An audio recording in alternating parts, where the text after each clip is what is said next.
Good afternoon. My name is Jim Conlan. Welcome to the latest episode of our sports show. As you know, we've been previewing and airing a special documentary that we're running at the moment, the icons of sports entertainment industry. And when we talk about sports entertainment industry, we're going back to the 70s, the 80s. We're talking on multiple of sports entertainments, from the showmanship of Muhammad Ali to the drama of Hulk Hogan in the 80s, back to the eye-catching The Rock and Mike Tyson during the 90s, and all the sort of glitz and glamour that went with the sports entertainment world, from the pioneers of women's wrestling, of the Tori Wilsons and the Trish Stratuses, to the superstars of the athleticism of the Gail Kims, and obviously the pioneers of women's boxing there today, the Clarissa Shields, the Katie Taylors as well. So it's a fascinating industry, the sports entertainment industry. UFC, we have the Chuck Liddells of this world, Valentina Shevchenko's of this world, the Muay Thai sort of boxers, Ronda Rousey, who is making her transition as well. So my guest this evening is a renowned wrestler.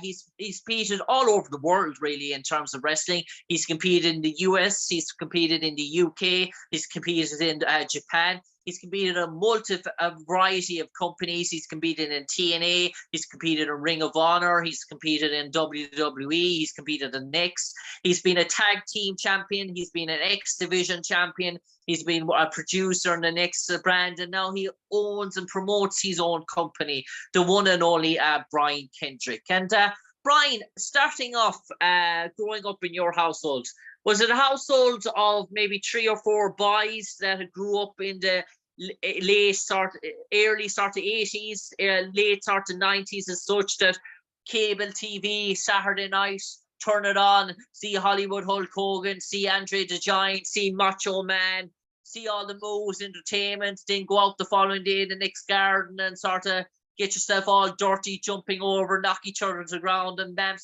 Mammy call you in saying, what's all the cuts in the pants, what are all the bruises, and sort of, sorry, ma'am, we were just pretending to be Hulk Hogan, we're pretending to be Andre the Giant. Was that your sort of childhood growing up? You're not too far off. You're not too far off. Just the numbers of brothers. I had one brother, 6 years younger, a sister 1 year younger. She didn't really wrestle with us, but she enjoyed it okay.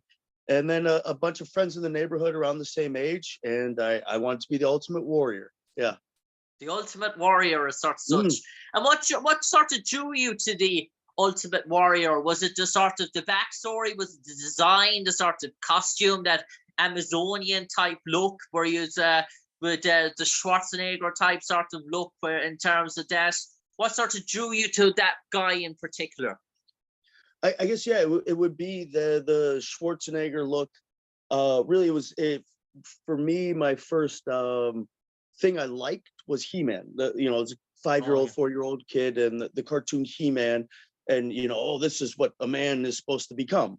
So I thought as a child, and so the Ultimate Warrior was that in the flesh and far more colorful, and so the moment was I just going over to a friend's house, didn't watch wrestling yet. I saw Ultimate Warrior run to the ring, and I said, "Oh man!" And that was it. The colors, the intensity, the physique, all of it. He seemed like the ultimate. Like, that's who I wanted to be. And Brian, you mentioned there having a sister and a younger brother. In terms of the household that you sort of grew up in, your hobbies and interests as a child, were you athletic? Were you a track and field guy? Did you try your hand at everything? Did you play a bit of basketball, a bit of tennis, a bit of swimming, a bit of sort of football? Were you that shy, nervous, quiet guy that was into his sci-fi and his fantasy worlds and that sort of drama? And was wrestling an outlet for you, a sort of another sort of fake dimension where you could sort of revel in it? Or what type of boy was a Brian Kendrick? Was he a shy, quiet guy, or was he that sort of football jock side type of guy, that sort of stereotype sort of guy, or that running track and field sort of star? Or what was Brian Kendrick growing up as a 10 or 11-year-old? I was never. I had a lot of energy. So I was athletic in the sense that I had a good motor. I could go. But small kid, and not physically impressive in any way outside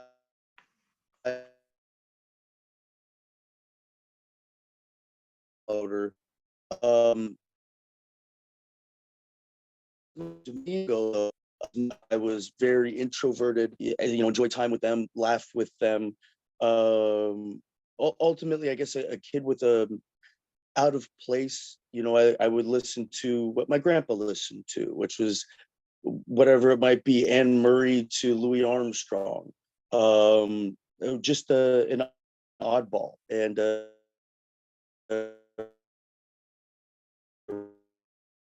your tracks all sorts. As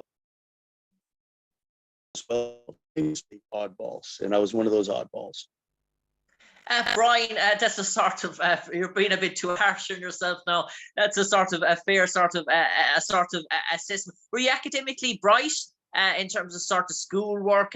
What sort of your plans in terms of dreams? Because obviously the wrestling thing, it's a fantasy as a 14 or 15-year-old that guys want to be this sort of wrestling sort of fantasy. But in terms of academically, mother, parents, what did they say? Did you want you to go down banking, IT, computerism? What was the goal for Brian Kendrick before he made that evolution into wrestling, that taking that big leap of faith as such? What was the aspirations for Brian Kendrick? Well, I guess if I were to do if wrestling were to fail, I would have went into cooking. That would have been my next, I guess, realistic, people can go and cook. People don't go and wrestle. I either believed in myself or didn't believe in others, not believing me, whatever it was. I just gambled my life pretty early on wrestling. Academically, a C student, C minus across the board. Not that any of it was particularly hard. It was just uninteresting. I don't care what the periodic table has to say. And it turns out it never has affected me as an adult. So I was a C student who was willing to throw my life away as a wrestler.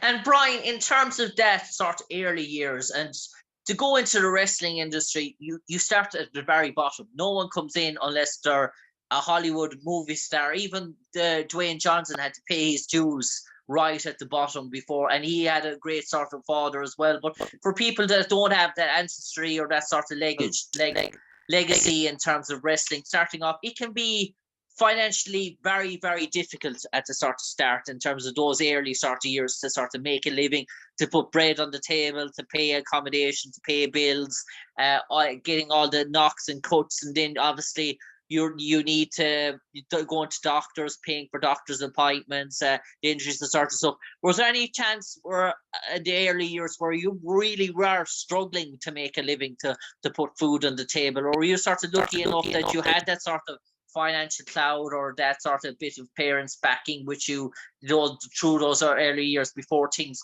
started to make their way for you? I did have a safety net so far as parents say, not parents, but my mother, my grandfather, my aunt, they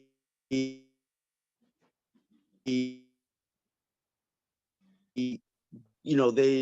would never loan because, I didn't need much. Noodles, butter, that was enough.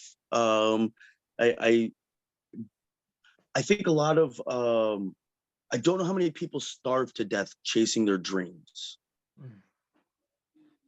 Yeah, that's so true, Brian. And in terms of first getting that wrestling school, getting your sort of training, did you sort of have an idea how you were sort of going to break into this sort of business? And did you want to get training from the very, very best? Did you say to yourself, right, I'm going to try and source out a high profile type of guy with sort of years and years of experience in this craft, and to say, listen, that I can sort of look at companies and say, this guy trained me, this guy has improved to me, this guy, I have him on my resume, here's his number, you can contact him, he can tell you what I can do and sort of stuff. Did you go that sort of route, or was it you go to the wrestling school, or did you put real sort of thought and research into how you were going to break into what is a really competitive business? So at the time, it was late 90s. Internet was just becoming a thing. It was dial-up magazines, and you would see the addresses of schools in the back of magazines. I didn't know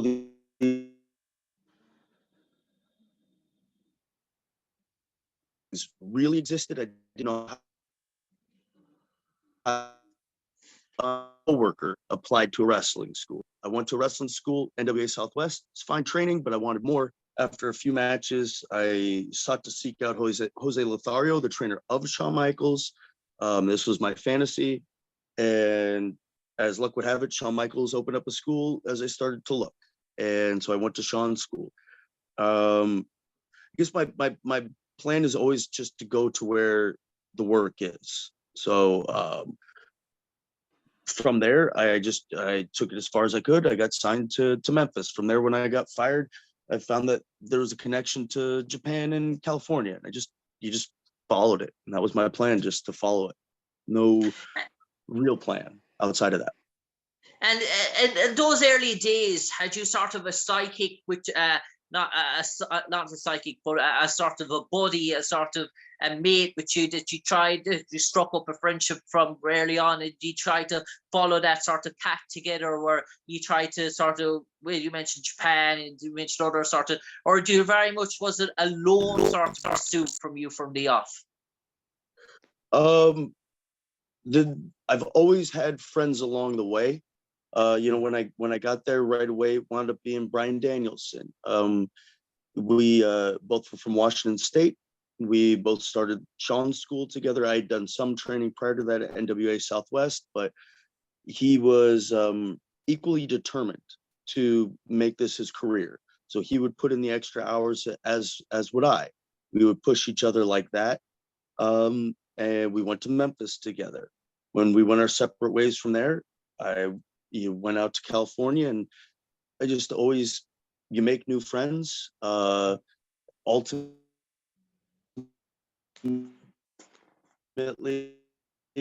you alone, you die alone. As much as is a very lonely existence, in the sense that your close-knit friends might be gone tomorrow, or you might be gone tomorrow. And that's it. It's kind of a hobo's life. Hobo's life. And in terms of the WWE and starting off, and first of all, you did sort of play this sort of character called Leonardo Spanky. But when you came into the WWE, and in terms of Brian Kendrick, and in terms of where the sort of storyline and breaks in, when you met Vince McMahon for the very first time, what was the sort of message given out to you in terms of, right, this is how we see your trajectory, this is sort of the plan and action, this is what it's going to be like for the first sort of 6 months? Was there any sort of a roadmap for you to sort of lead into sort of company in terms of where you're going to be 3 months, 6 months, 9 months sort of a thing? No, nothing. There was I showed up, I got signed, I got to do house shows, I got decent enough reaction.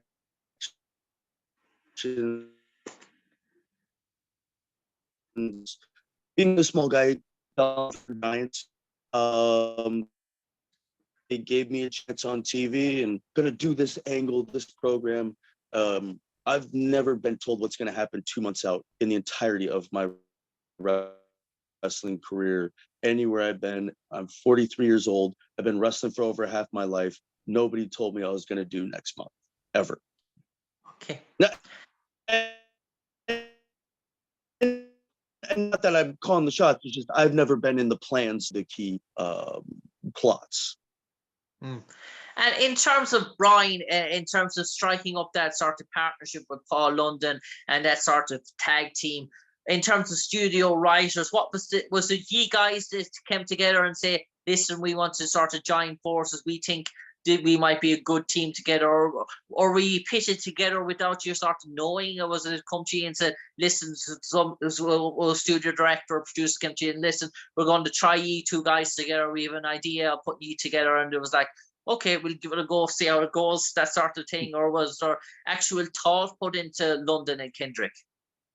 What it was the times I've gotten hired by WWE was when the Cruiserweight Division is starting up, and it starts up and it falters, and it comes and it goes. And so I was around, there's no Cruiserweight Division.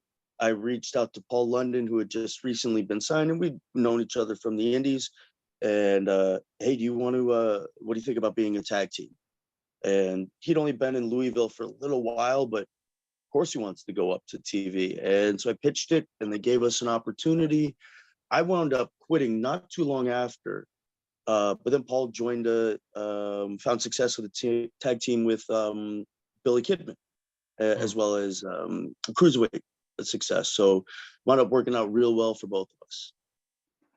And the second sort of stint coming back to WWE, a singles sort of career. And I actually remember this and seeing this at the first sort of time. And it was almost like you were the brains and Ezekiel Jackson was sort of the brawn in terms of that sort of psychic, a sort of a Batman sort of a Robin sort of scenario. But the Batman was Brian Kendrick and the Robin was Ezekiel Jackson. How much fun had you playing that? Was that enjoyable sort of storyline? And did yourself and is Reichel Stevens, I do believe is correct name, that played the character Ezekiel Jackson? Did you sort of hit it off? Did you get on off and on stage? Was there a mutual sort of respect there in terms of how you were able to work that?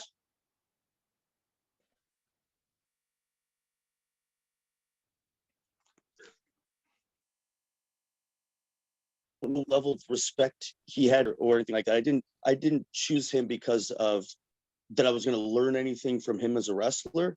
But I chose him because he was the perfect look, and we hit it off when we met. I like his personality. He was fun to travel with. So yeah, we had a good time. Unfortunately the stint didn't last very long, but that's just the way life goes. And I suppose it's interesting because you were a time with WWE where people were coming and going, and they were trying to sort of find their way from the sort of Attitude Era. It was the wrestling and WWE was going through that phase of maybe sort of lowering down, going into that sort of PG role sort of thing. The Tori Wilson, Trish Stratus sort of matches that they had, which drove sort of the male sort of audience in terms of those were frowned upon now, couldn't be done anymore in terms of giving women's wrestling a bad name, the sort of the sort of bloody sort of matches which Mick Foley were in the past, they were beginning to be frowned upon now in terms of, should we be promoting this sort of violence on sort of TV? Did you feel to yourself, right, this is the right time to maybe get away from here, to go to TNA, to go to Ring of Honor, to go to New Japan Wrestling, when WWE went through that phase of being camp, dare I say? Well, so I have no problems with camp. The promotion I run myself, very campy. What I would say though is I don't think this self-examination or moral anything. I think it had to do with moving into different markets. And as if you try to expand globally, you have to change your standards. To get on TV in India is different than getting on TV in the United States, or whatever the case may be. So I don't think that WWE changed to PG because they felt it was the right thing to do. I think they thought it was the right thing financially to do, because this way it can appeal to a broader audience.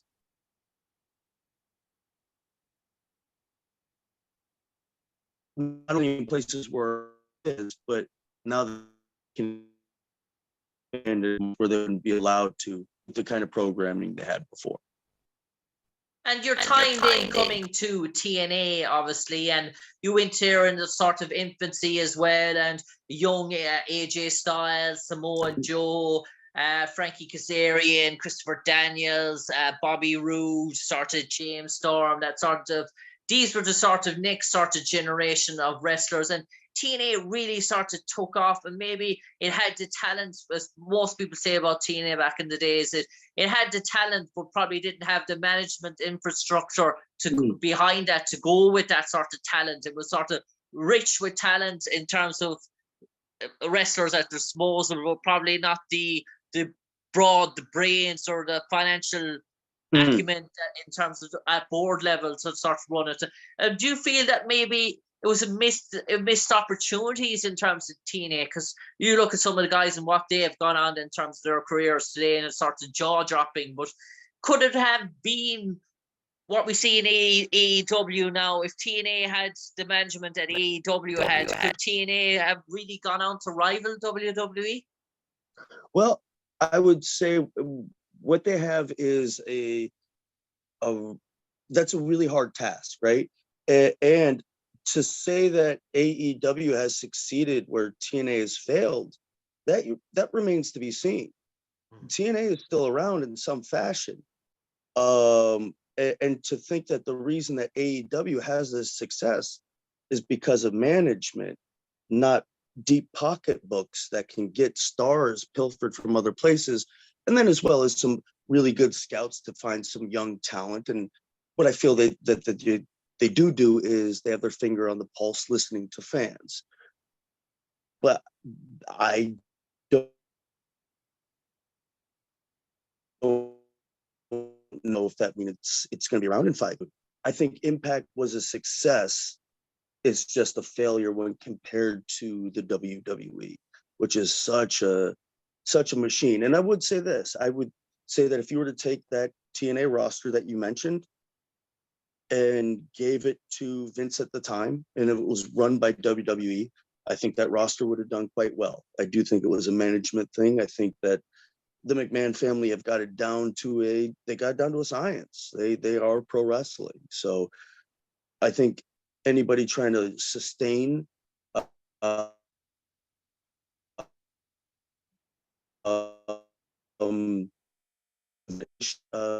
based English speaking based pro wrestling are. And Brian, if I can take you on to where you are at the moment now, you own your own company, Brian Kendrick Wrestling Pro Wrestling, and we've seen many guys do this in the last few years. I know Bully Ray and Devon, they opened up their own sort of 3D academy. Ken Anderson opened up his own sort of academy. Booker T opened up his sort of company as well. You've obviously followed that sort of trend. Is this a current sort of thing where you're seeing maybe things that you can see that from your wrestling experience that you can do sort of better in terms of, as obviously do you feel like a proud father when some of your talent that goes through your business advance onto great things within their careers? Can you say, well, he came first through the doors of Brian Kendrick Wrestling Pro Wrestling? And is that the goal, to see the guys that come through your doors, to see them on national TV and state TV, and to get their picture on your wall and say, for the new recruits, this is Lisa Marie Veron, she went on to be such and such in AEW, and this is Barry John Douglas, he went on to be such and such in WWE. Is that the goal for Brian Kendrick, to be a breeding ground for the next sort of talent coming the way? It will be a nice accomplishment. I suppose I'm kind of without goals. You know, I strive to be the best at what I'm doing at the time, or work my best and work my hardest. Right now, I just try to put on a show that entertains people as much as I possibly can, to have the jokes land, to have the high points hit. And if any of these wrestlers go on to do it professionally for their full income, I'd be delighted. And finally, Brian Kendrick, probably the hardest question I'm going to ask you now. And let's pretend, going through the years, there's a sort of a wrestling sort of dictionary, a sort of folklore, looking back at all the wrestlers, and you had to look into the mirror and sort of look at a Brian Kendrick in terms of his pumps, in terms of his achievements, in terms of what he'd done. And if you had to give him some advice in terms of looking back now, reflecting, what would you say to a young Brian Kendrick in 22 or 23-year-old that maybe life experiences taught you that that obviously you felt maybe that could have taken you to, you reached high levels, but taking you to another level again?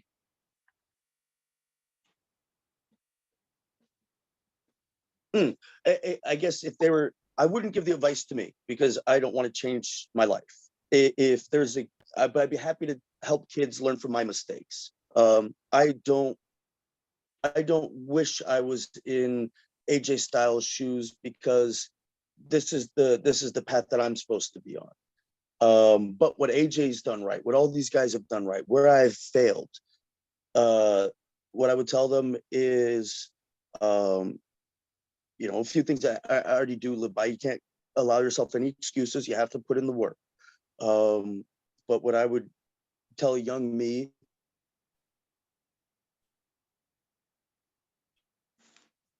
is that this and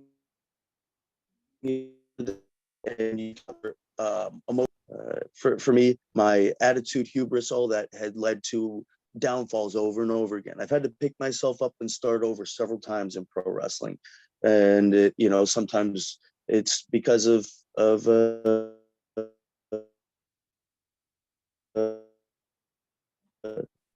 lack of humility. Yeah. On that note, Brian Kendrick, thanks for taking the time to share it with us today, to go through your life story. It's been a glittering sort of career. As you mentioned, you've been all over the world many times wrestling. I no doubt you've donned the shores here in Dublin, Ireland, and maybe Belfast in the Northern Ireland a few times as well throughout your career, and some great stories, I'm sure, to be told about that as well. But for the moment, Brian Kendrick, unfortunately, time is caught up with us this evening. Thanks for sharing a career that has gone on through Ring of Honor, TNA, New Japan, WWE, a tag team champion, a cruiserweight champion, a TNA X Division title holder as well, and still very much involved in the business today, still creating new boundaries, still setting new challenges, and no doubt many more monumental moments and of history yet to create for you in the near future. But for the moment, Brian Kendrick, take care, stay safe, and God bless. Take care, Jim. Thanks very much. Thank you.